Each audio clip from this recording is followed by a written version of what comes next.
Hello and welcome back to the live stream at the Guess Education Global Leadership Summit. It's great to have you here with us today, so thank you all very much for logging in and joining us. It's a pleasure to introduce you to this really important session on the topic of inclusion. Before I do, just a couple of bits of information for you. There's a chat panel there on the right-hand side of your event platform, so please do ask us any questions you have for our speakers during the event.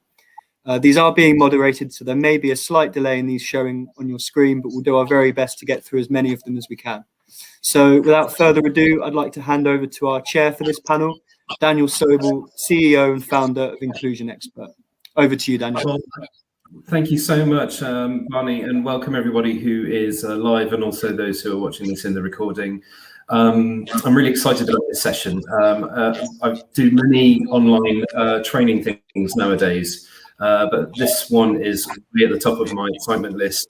Now, I hope that everybody has taken a moment to look at the bios of various of our panel here, because just to read them out would take us fairly towards the end of the session, since they're all very highly achieved. So I'm just going to introduce myself briefly and then pass over to Louise. And then she'll pass it over to somebody else. So hello, I'm Daniel Sobel. I'm founder of Inclusion Experts. I'm based in London. We work with 10,000 schools. We provide training support for inclusion of all different sorts. I've written various books and speak around way too much. That's about me. And passing over to Louise, who I believe you're in Dubai, if I'm not mistaken. I am in Dubai. Louise Dawson. I'm a current head of inclusion at a school in Dubai. I also manage the BSME, which is the British Schools Middle East network for inclusion across the Middle East. And I also do a specific network within Dubai. And we have Thomas. Hi, I'm Thomas Keaney. I'm the chief executive of a group of schools called the TCS Group, independent special schools for children who have very complex needs, the most complex, also high-risk children who are at the sort of end of their school career, and they come to us because they've been excluded multiple times. Last line, we never permanently excluded a child in 21 years, and we don't do fixed-term exclusions, and we'd love to talk to you about that. Thank you. Heather. Hello, I'm Heather Olson. I'm in the United States. I work in the male prison system within one of the states in the US, and my role there is many different things, but primarily I'm a special education teacher, and I work in maximum security and supermax prisons, primarily with younger people who are incarcerated, ages 18 to 21. However, I also work with folks who have serious mental health issues who are incarcerated to try to help to get them on the way to reform. I've been working with this population in some form or another for over 31 years. And I'm very glad to be here. Thank you. Well, it's a real honor and a pleasure to have you all. Now, what was in my head when I invited you specifically was, who could I get who's sort of like real experts, leading world-class experts in their field? And so, and wanted to get sort of a real variety of settings. So, Louise, there is no official way of measuring who is the best in the world, but certainly you are a real leader in the field of inclusive management in private independent schools, and so you sort of lead a network across the Middle East. Thomas has huge experience and knowledge in running highly successful schools for children who are right on the edge, who've been excluded from a number of the mainstream schools and settings, and Heather works with the most sort of extreme end of people who are in prisons and providing education for them despite multiple needs, both with their mental health and special education needs and so on and so forth. So the idea is that we would bring some kind of reflection on our experience and knowledge around this central key word called inclusion. It's slightly fabricated because we all work in inclusion, but in sort of different modes, right? And that there are actually going to be quite a range of people who are watching this, be it school principals or heads of inclusion or teaching assistants or parents or whoever, a full range of of people from the world of inclusion, or people who are just allied to it. So the question is, can we learn from each other? Can we share something from our experience? And I know, having spoken to you all, and I know you all, to a certain extent, the moment we start talking, there's just such a huge wealth of knowledge and experience. And we're going to do this in a painful way and just try and isolate to one or two specific experiences and reflections on those. And so the way I thought about doing this is that if we could initially just reflect on an experience and something that we learned from that has informed the rest of our career and the way that we think about inclusion. And then to do exactly the same, but actually to think about an experience where we failed. And it, not to be in any way strange or sadistic about it, but purely because in my experience, and also having spoken to you all and various expert practitioners around the world, I know that actually one of the things which we learn from the most is our failures. And it's rare to hear that being spoken about in public, but I thought this would be a good opportunity. And then thirdly, and I don't know if this is in any way realistic, what can we say inclusion means? And maybe that's a completely unfair question, because goodness probably just means lots of things. Let me begin by modeling an answer, if I may. A reflection of an experience and how that informed the rest of my work. So there's a common question which I have been asked probably by hundreds and probably in the thousands of schools, which is, we have an identified group of students, usually boys, very often teenagers, who are significantly behind in their maths. What intervention should we do to boost their maths attainment? And so cut to one particular example where I rock up to the school. I was asked that question, and with this particular group of boys had come from a very poor background. I mean, relative to England, not talking like African or Asian level poor, but certainly poor in England. These boys had never left the inner city. They come from single parent homes where there was drug and alcohol abuse, as well as physical, emotional, sexual, psychological abuse, and so on and so forth. This is a group of boys. When I went and spoke to them about maths, I found that they actually genuinely hated maths. These 14, 15-year-old boys were basically had already written off the idea of doing any kind of maths work at all. And I guess that their parents hated maths. And I guess that the hatred of maths had to do with being afraid of it. Now, I suggested to the school, in answer to their question, which intervention should they do for maths? And the answer to that question was, well, there isn't one intervention in the world around maths that you should do with these boys because they hate it and they'll just reject it all. So what we decided to do was to take the boys camping. Now, when we took the boys camping, it wasn't me and it wasn't other people, random staff in the school. It was the maths teachers. And these boys had never been camping before. They'd never been outside of the city before. They'd never left home before. And they had a wonderful experience for 1 or 2 nights. But of course, the most important experience that they got from it was the relationship with the maths teachers. And of course, we were all thinking about those students, but actually it was about the rewriting of the relationship of those students with the teachers themselves, from the teacher's perspective. So here are my takeaways from that. Number one is that it's very difficult to address issues around disadvantaged groups or any student you may deem as sort of being on the inclusion register without understanding what the real barrier is. And very often the real barrier is not presented through hard data such as a grade, but actually more like a soft data issue such as participation, engagement, and so on. And the second thing is that it's very difficult to construct meaningful engagement with students without the relationship. And sometimes, this is number 3, that the relationship that needs to be rewritten is not just from the student's perspective, but actually from the staff. And so how we support staff to rethink their relationship with students is as important as helping the students rethink their relationship with the school. So those are 3 specific outcomes as demonstrated by one particular case study. I think I've modelled what we're doing here. And I'm wondering, Heather, could I ask you can I put you on the spot and ask you to share an example of a case and what you learned from that and how that informs your practice? Sure. No pressure being first, but so my career has taken me to several different spaces and places. And I just want to mention that because it's an important part of what I'm going to share. There was a young man who came into our maximum security prison. He had been in and out of prison pretty regularly. He was in for a horrific crime, and he was struggling to get his secondary credentials. In my area and space and place where I was working, that would be his high school diploma.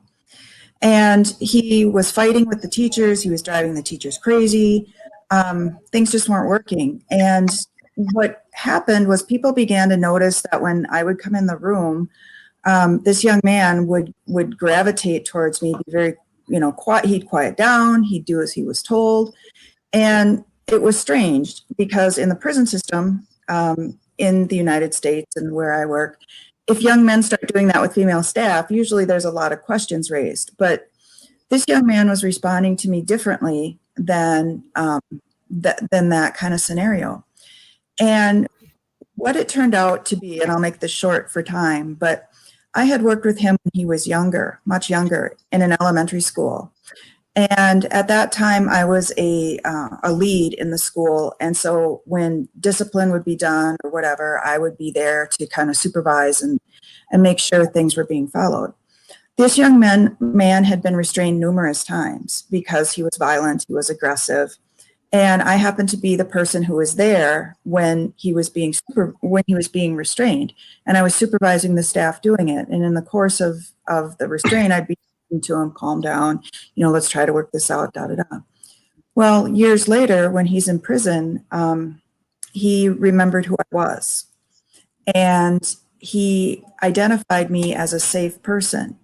And so what we began to see was once he identified who I was, and when he saw me in the room, he felt safe and that people would be, supervised.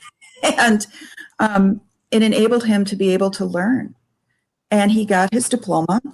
When he earned his hours, his unit was locked down. Myself and another staff went to deliver the diploma to him in person.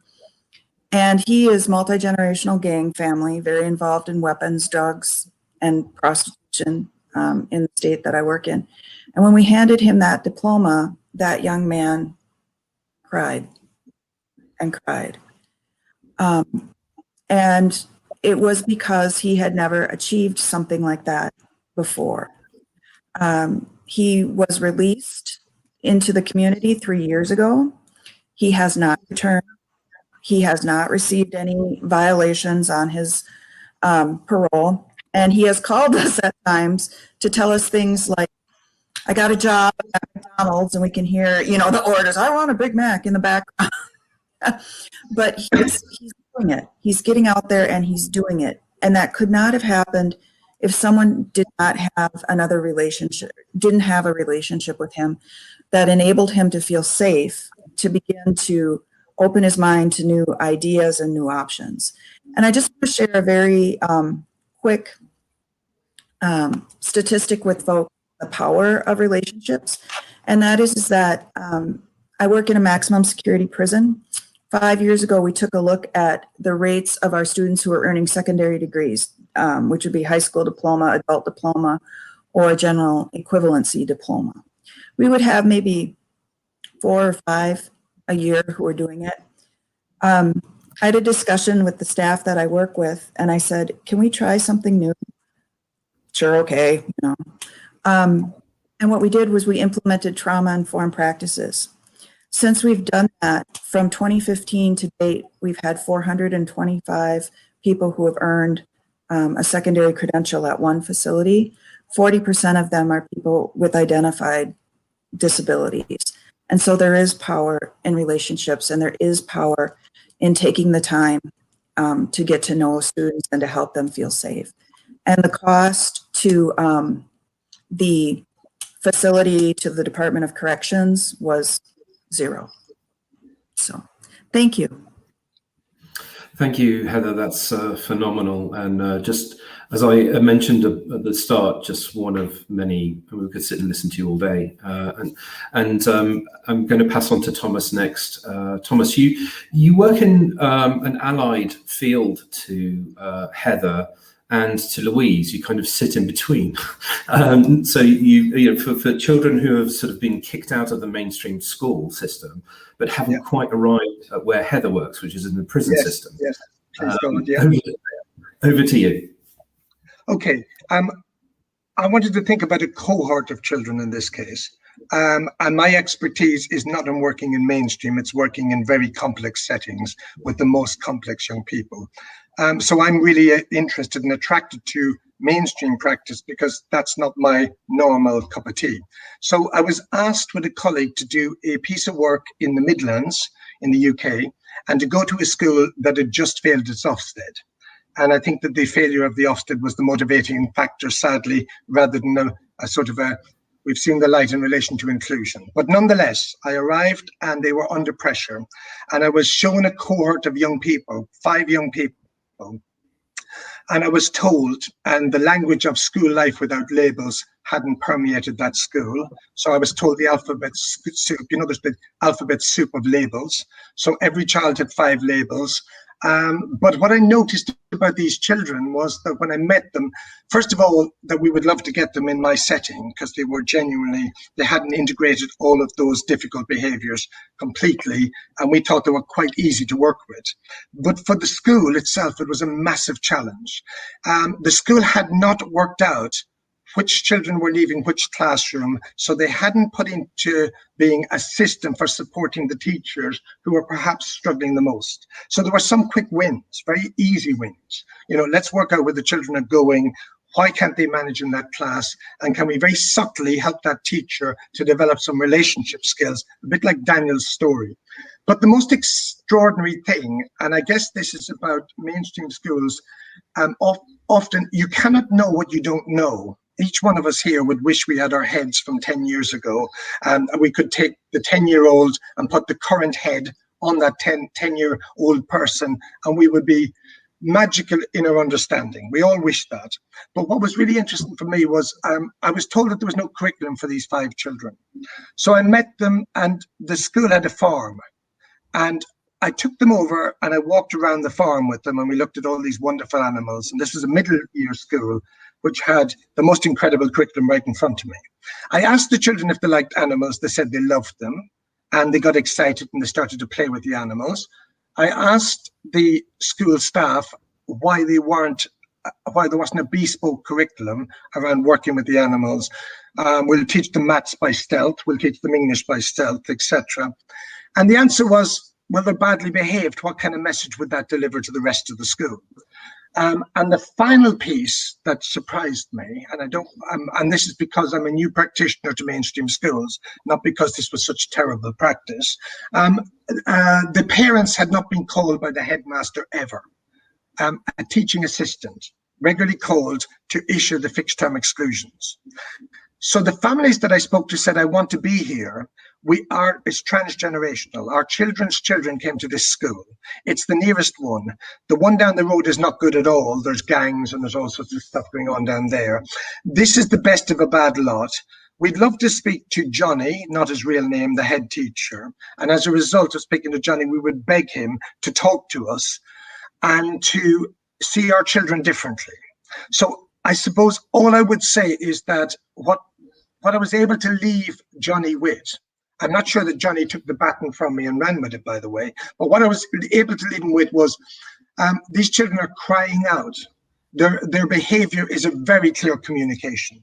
They're bored, disinterested, they're not good at English.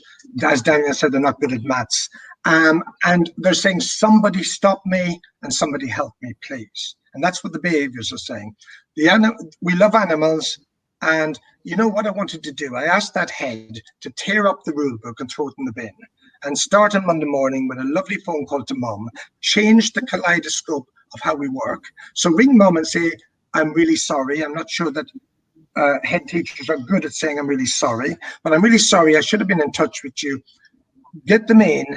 I'm going to meet you. We're going to set up a wonderful curriculum for these young people and talk about their strengths to mum. Don't talk about the negatives, because every phone call mum got, she was terrified it was going to be another negative one. So takeaways wise, just very quickly, and I'm sorry, I might have gone over time. The engagement of the curriculum, you know, and you know, this is not rocket science.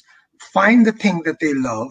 And every one of our children, and particularly our SEMH and ASC children with those horrible labels, our neurodiverse children, they have enormous internal strengths. They have much better strengths than our other pupils. They have learned resilience and cheeky chappiness and all of the things that we need, and they are brilliant strengths. So recognize the strengths, drop them in to work with the animals, and watch that child change in days. Like I said, I would love to have those children regularly coming to my schools. Sadly, the ones I get are much more complex, but some basic common sense and relationship care and nurture. And none of that is rocket science. So that's the group philosophy, if you like. Thank you so much, Thomas. That's brilliant. And Thomas, you've got books and books worth of experience and need to get that stuff down into books, I suppose. But I'm going to move on. Cruelly, I think, to cut you off, but very excitedly moving on to Louise. Now, Louise, you know better than pretty much most people about running inclusion in the independent schools across the Middle East. Tell us something from your experience. So it's a little bit of a mix and a match from both, really. I mean, we don't have the same, you talked about poor students, you talked about crime, you talked about social and emotional health. So we tend not to have that experience out here, but we do still have the children with that quite high need. And one of the schools that I went into a good 6 years ago, so 6 years ago in the Middle East, there was very little inclusion need, that it wasn't required. We could be selective. We didn't have to have the children in school. And in 2017, we had a new inclusion law brought in. We did have to be inclusive. And what that meant was we were admitting children for whom staff weren't trained, for whom curriculums weren't in place, for whom activities weren't in place. So when I joined this school, they had a couple of children with really high need autism, with non-verbal, rocking, and all of the associated frustrations and behaviours around that. And I, at the time, I was only a secondary practitioner, and these children were in primary, and I was watching and seeing them being restrained, and all of that practice being in place. And we formed a working party and thought, right, you know, this isn't good enough for these children. These children deserve better. And we put into place a whole raft of support, and we changed the whole system. So in a historically selective school, because they're no longer selective, they're incredibly inclusive, we created this little bubble, we would use the term now, a little bubble with these children. And we were able, because it was new and because there was no structure here in the Middle East, we were able to put in whatever we wanted to put in. So with complete clean slate, so like Thomas was saying. And what we did is we looked at good practice in Australia and in America and in the UK and, you know, lots and lots of different Canada, lots of different countries. We were able to cherry pick what we wanted for these children in terms of curriculum, in terms of training. So we implemented Makaton so staff could sign to the children. We implemented PECs so that children could start communicating with us. We implemented ASDAN for the vocational courses. Yeah. And whilst they were young, because they were all under 8 or 9, we may not have been giving them certificates, but we were using that to structure that creative and nurturing feel to the lessons and the progress. We then went to the States and we implemented CERTS, which is social communication, emotional regulation, transactional support framework that we could show and demonstrate progress with. So using all of these different elements and a curriculum out of the UK specifically for children, we were able to bring everything together. And one of the key things is training. I mean, if we train all our staff and the staff know it, you know, we're all on the same. When we were restraining in the UK, we all knew, without talking to each other, we knew what move we were going to make next. And that that group work, that teamwork, that training. We implemented, so I was watching children being restrained every single day, 2 to 3 times a day, and these children were so frustrated. They didn't have any intrinsic value to what they were doing on a day-to-day basis. And we put in positive handling training, and by the time that training was finished, so within the week, from that moment on, for the next 12 months, nobody held a child. And I think for that was just phenomenal to because what it did was, the training wasn't about how to hold a child. The training was about de-escalation. So because the children never got there, we didn't have to hold.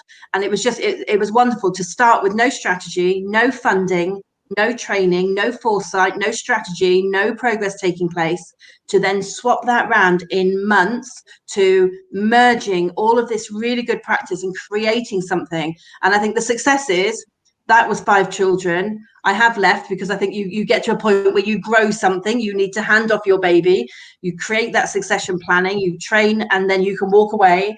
And I think the success is that school is across 3 campuses, and they've got, I think, 5 classes running now throughout the whole age range. So from FS right through to secondary, they've moved the children all the way through. Again, total success for those children, progress being demonstrated, accreditation going in, and it's just phenomenal success. And it's wonderful to be able to be part of that. We were the first, and it's still going. It's definitely the strongest, and the team that are now managing it are phenomenal. Well, thank you so much. I mean, we are we're actually more than halfway through, and we've heard examples of inclusion work with sort of from the extreme end of young people in maximum prisons. We've heard inclusion working in schools in England where inevitably this group may well go on to fail, and we've heard how we can implement systems. And what we've all talked about is foundationally this idea of relationship. We've talked about being creative and innovative in our spaces, and we've talked about I guess a fundamental belief in children, and they're sort of common themes, it seems. We do have a number of questions, but what we're going to do is try and move on to failure points. Now, there is a friend of mine who was doing her PhD in leadership, and she was asked by the professor, along with everybody else, to write a list of failure points, a CV of failure. And they had to share it, and they had to do a presentation about their failures and everything. And this is where we get into the nitty-gritty of we're all humans and we all learn, and so on and so forth. Now, we are running out of time, so I'm going to do this fairly quickly. A really fundamental point of failure for me was with a parent whose daughter had autistic spectrum related issues, and she was failing at school. My view was to try and find the very best placement and the very best setting for this girl, and that's the best thing that I could do for the parent. What I ended up doing was ignoring the feelings of the parent, and I think I ended up really hurting the parent in the way that I was quite officious and quite authoritative and quite brutal about the way that we're going to do this.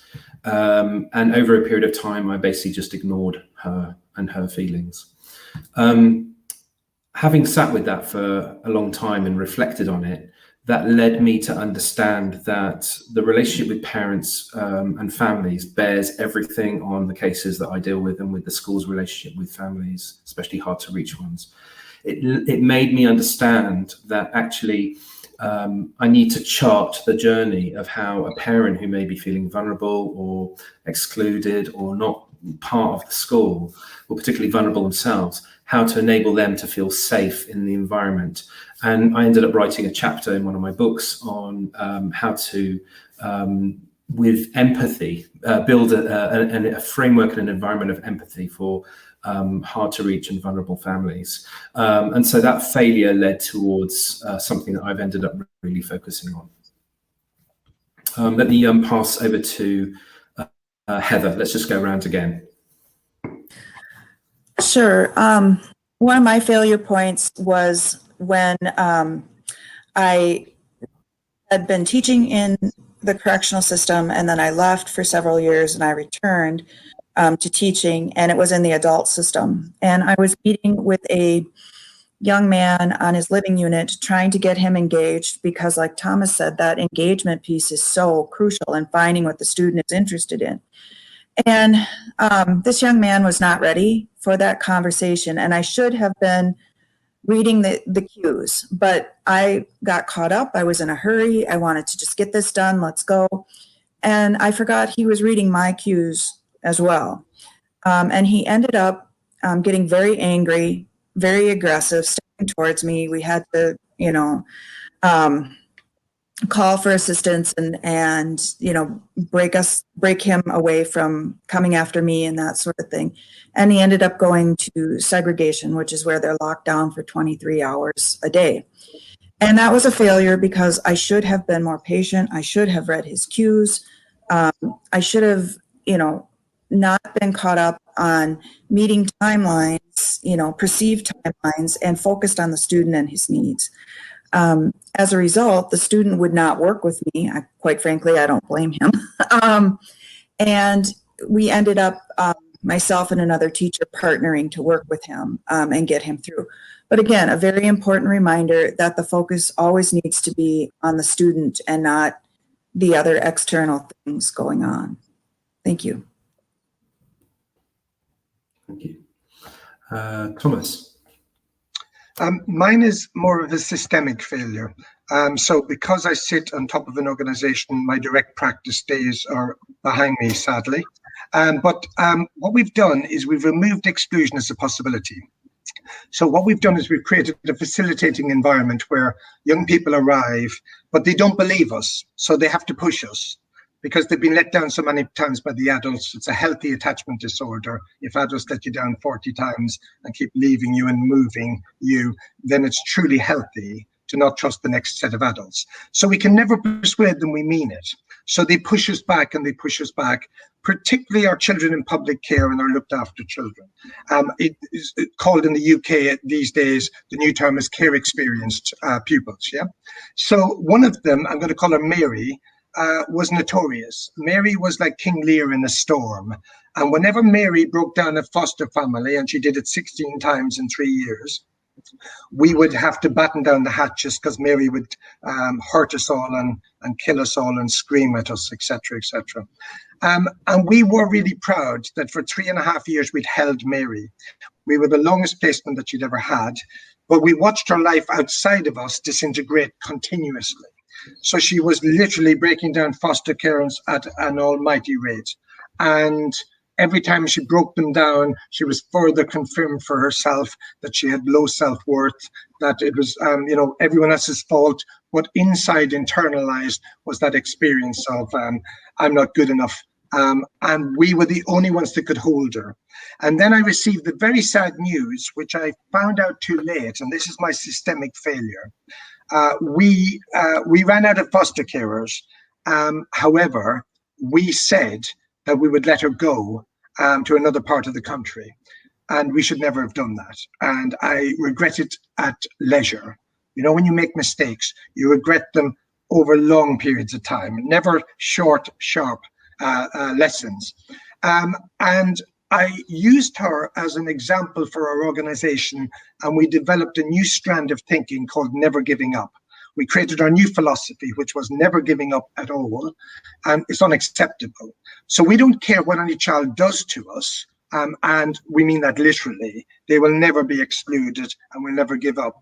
But Mary suffered, and Mary is the story that keeps me awake at night. She was the catalyst, because we didn't live our values. We thought we did, but we symbolically didn't. We let her go too easily. And the Marys of this world, they get one chance. They get one chance to be with organizations and relationships that are going to transform their lives. And there's nothing I can say except that I regret for years the Mary story. But we have improved from it. We don't do that anymore. Yeah. Thank you, Thomas. I imagine that if you ask most inclusion practitioners around the world, they all have a Mary. Yeah. They all have a student that they can remember, and so on. Louise. Yeah, so very, very similar. It is a particular student that will sit with me until forever. So this was a student that was in school before I arrived. So and the condition was Angelman's condition, which I had not come across before. Non-communicative, a happy child. She smiled everywhere that she went, but absolutely no communication. And the leadership and everybody wanted her into the mainstream classroom. So you have no choice when you've got a group of people, the parents, the adults, everyone saying, mainstream classroom. And the child was unable to toilet herself, so she would often soil. And we didn't have facility. We did not have the showering facilities, the cleaning facilities, the intimate care facilities that was required. And so over time, I had a team of 30 LSAs that I could manage. And over time, we'd put one in, and then I'm not working, because we were having to shower in facilities which meant that the staff were standing in mess. So over time, all of my team were, I'm not working. And it was the same. So it's a complete mixture of the examples, because I hurt those parents so much because they were screaming at me, do something. And I was like, I'm really trying, because you also have to, I'm in private education, so we have to put on that exterior voice of, I'm doing everything that I could possibly do for your child, knowing in my heart that I wasn't, but it wasn't necessarily down to me as a person, but unable to have the, control, power, responsibility to be able to make change. And in the end, the child left, and they are at another school. And I think we were her fourth placement, so that's a fifth placement, and she was only 5 or 6 years old. But yeah, really painful, because I know I hurt the family, because the family had faith in me, and I couldn't follow through. Whatever reason, I didn't follow through. And that is a very, very hurtful, painful experience when you don't want the outcome that happened was not one I would ever wish on anybody. And yeah, total sleepless nights. And when you said we're going to talk about it, but the moment you said, right, go, all the way through Heather's and Thomas's talks, I was like a cold sweat, and I'm still sitting here in it just absolutely freezes me. And I think an environment of psychological trauma. I think it needs to be spoken about, because it is traumatic, and we've all experienced it, and it's out of our control sometimes. And you talked about relationship with parent, you talked about relationship with child, and it's just the impact and the responsibility that inclusionists have across the world. It does need to be spoken about. We don't have supervision. Well, I don't know about you guys, but we don't have supervision, and it does need, if we all acknowledge that angle, then things improve, right? Well, we now down to our last 10 minutes, unfortunately. So this is I had the privilege recently of interviewing somebody for one of my master's programs that I'm delivering in inclusive educational leadership, and the topic of the session, which I had titled, was the importance of failure in inclusive educational leadership. And that's partly one of the things which we explored, was that inherent to all of the cases that you may well take on is that there will simply be times when you get it wrong. But more than that, there are even more times where there is nothing that you can do. That you, for example, a child is being abused at home, and that it is beyond your power to be able to do anything. And the question is, how do you encounter that? How do you be with it? How do you learn from it? How do you work through it? And that's a really powerful and important. Anyway, we've come to the end of this question, even though it's a massive question, which really I've never heard spoken about in a sort of public forum, and I hope this would be the first of a few times. We go on to our final question. And, at the same time, can I just ask the panelists just to have a look at some of the questions which have come in? Now, I've put down a few answers, so I think they actually appear in what's called the answered column, but I have by no means actually really answered them. So when I call upon you just to sort of give your couple of minutes thoughts about what inclusion means, I'm wondering if you may want to add any of the sort of bullet points to the answered questions, or you can even write them as well, of course, in the comment. Let me kick off, and I'm just trying to model what do we mean by inclusion. Well, firstly, I think inclusion is a very broad umbrella. So some people mean by it sort of cognitive impairments or developmental issues or neurological issues, brain-based functions. I think there's social, emotional, mental health issues and family-based issues. There's temporary and longer-term mental health issues such as, anxiety and bereavement, but there's also, schizophrenia and, more serious levels of depression and so on and so forth, which are sort of life-based issues. So I think it's a very broad spectrum. And ultimately, what's the goal of inclusion? I think, for me, I like the word belonging, to enable somebody to feel like they belong. Belonging, they belong here in this place, they belong to this group, they belong in this temporary little group which they're working with at the moment because they're working with some peers. They belong to this environment, and they belong equally, and they belong thoroughly and utterly belong. And they belong to this staff, even though initially when the staff may have, this particular teacher or teaching assistant or someone, this adult, may have judged them, may have not wanted them, but now we've moved to a point where the relationship is there and they do. So that's a sense of belonging. I'm sure there's a lot more we could say about it, but let's pass on to Heather, and we'll go around again to Thomas and Louise. I would agree with what you said, Daniel. Belonging is, to me, that's what inclusion is about. It's about saying, you as a person with all your strengths and all your areas of need, you belong here. And I think another piece is about, we want you here. When my students are removed from education for discipline, I go down to the discipline unit and say, we're waiting for you. When you come back, we will be here because you belong here. And it's huge. I think it's a fundamental human need to want to belong. And when you're a person who's struggling maybe with, as you mentioned, mental health, neurological, physical, sometimes it can be hard. But once you feel that sense of belonging, you're much more ready to engage and to be part of, something, which is just so critical, so critical. So from my point of view, and maybe slightly more controversial, I think that in the next few years, exclusion will be illegal. I think that case law and the way we're all working together in the world, and we've had some blips recently, but the way we're working together, in 4 or 5 years' time, it will literally, and I can only speak for the UK, and I know that other countries are either ahead or behind, but I think in the UK, exclusion will be illegal. I look forward to that. I can see the Children's Commissioner has said that it should be illegal. The behaviours are for the government continues to talk nonsense about the rights of the many versus the rights of the few. We're still dealing with that zero tolerance brigade in the UK. But actually, the mental health czar has just spoken the other day in the UK and said really clearly that exclusion is unacceptable.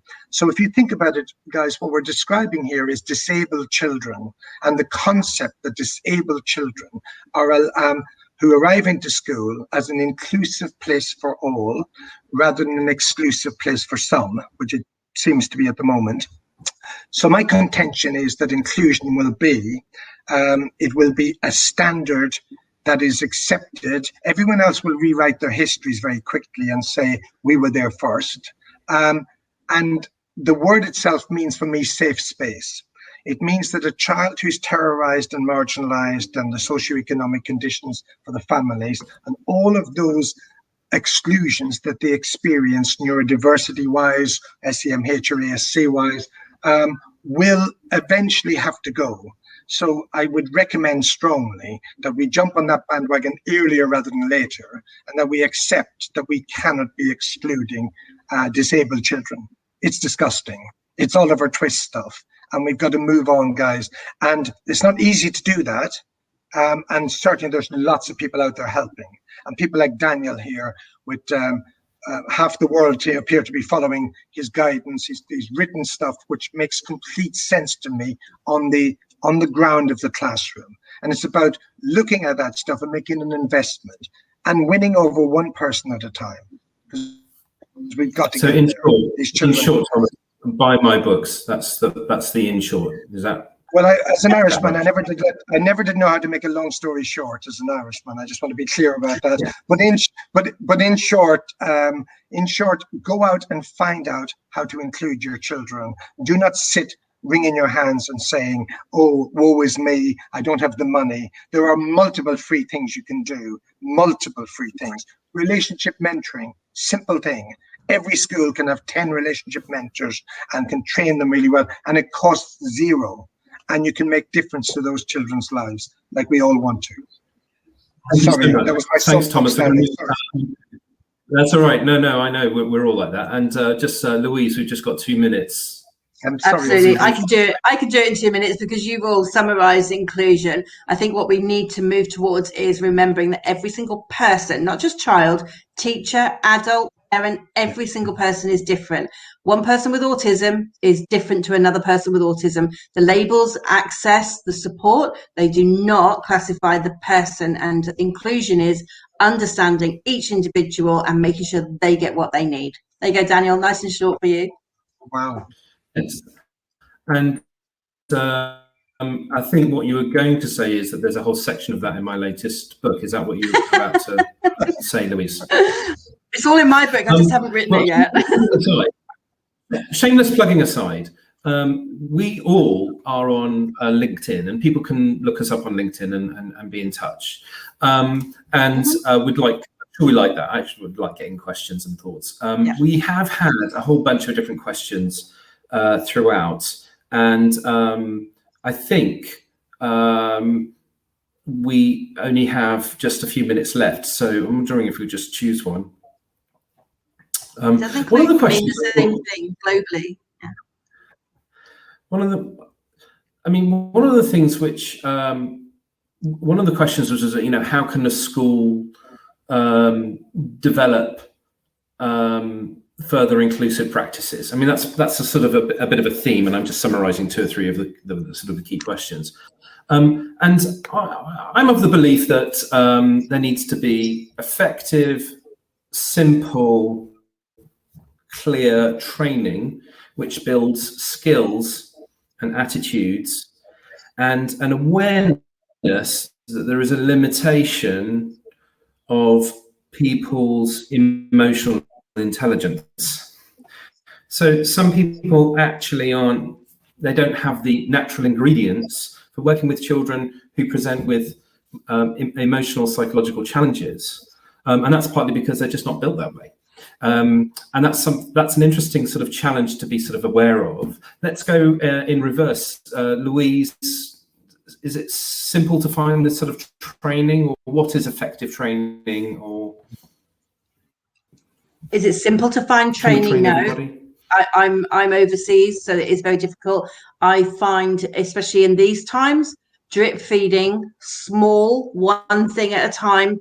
We call it a spark over here. So a nice spark once a week, little bit by little bit. One of the things we've been doing since we've been in COVID is when we're training about a specific child, we're doing videos about that specific child so people can view them in their own time. So it's about learning from people in your network, from the people around you, and creating short and snappy. Everyone's busy, especially in these times. Short, snappy ways to deliver quick pieces of information. So is it easy? No, it's not easy. But there is quite a lot of stuff online, which we're all now much more in tune with. And I guess people can be in touch with us. Well, Barney has given me the heads up that in fact this was our final point. I think what I've experienced here is that we've basically just opened up the door, and we're now at the point where we could have a very, very long and detailed conversation. It's a shame that we have to pause it here, because I think we've kind of got at least 10 hours worth of information and support ahead. But we do have to draw a line. This has been a fantastic 45 minutes. It's unusual to be with such a broad spectrum of practitioners, and also from all over the world and from the full areas of inclusion.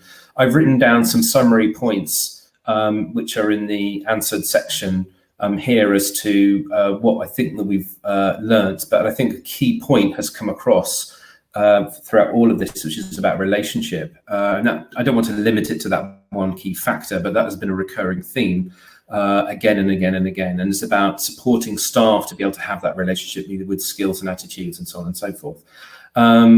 I think that's my final word. I'll give you 10 seconds for a final word. Let's start with Thomas. We'll go to Louise, and Heather can have the final word. Just a quick thought that if you've got therapists in your school, work with them. They're the geniuses. They're the training. So classroom teachers, work with therapists together, and you can change the world, genuinely. My quick one is get today right, and the rest of the future will take care of itself. One day at a time. Love it. And Heather. My final quick thought is there's no magic wand. Keep going, keep trying, and support your teachers and other educational professionals who are doing this work, because they're bringing things into the classroom, but they're also taking things out. Absolutely. On behalf of the panelists, thank Guess very much for hosting us, and also thank everybody who's been listening. It's been a real pleasure and an honor chatting with you guys, and we'll look forward to hearing from the participants on LinkedIn or however they want to be in touch with us. Over to you, Barney. Yeah, no, thank you all so very much. Yeah, sorry we had to cut that short. We could have gone on for much longer. Thank you all for sharing your first class insights and experience. To hear from such a wide variety of backgrounds was really valuable. So we're really grateful for your time. Just before we finish, to the audience, I'd like to just point out you'll see a short survey at the end of the session. Please do just take a couple of minutes to complete that, as it really helps us putting together our future events. Please do join us at the next live session, which is the keynote from the brilliant Professor Emery Craig, Learning in Virtual Worlds, which is coming up at 2:30 GMT or 6:30 UAE time. So thanks once again to our panelists, and we hope you enjoy the rest of the event. Thank you very much. Thank you. Thank you.